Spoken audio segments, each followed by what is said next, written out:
সব সময় আল্লাহর কাছে এই দোয়াটা যেন আমরা করি, আল্লাহ কিয়ামতের দিন তুমি আমার হিসাব নিও না। রব্বুল আলামিন আল্লাহ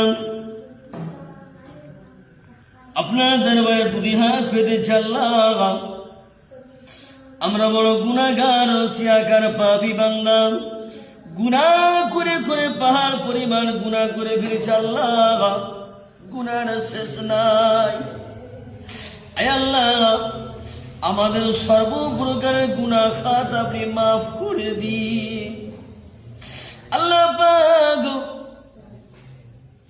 আমরা এখানে অনেকে হাত তুলেছি আল্লাহ, কেউ বা আব্বুকে হারিয়েছি, কেউ বা জন্ম দুঃখিনী মা মায়াবী মা জননীকে হারিয়েছে আল্লাহ রব্বুল আলামিন। আব্বু আম্মুর কথা মনে হলে নিষ্ঠুর হলে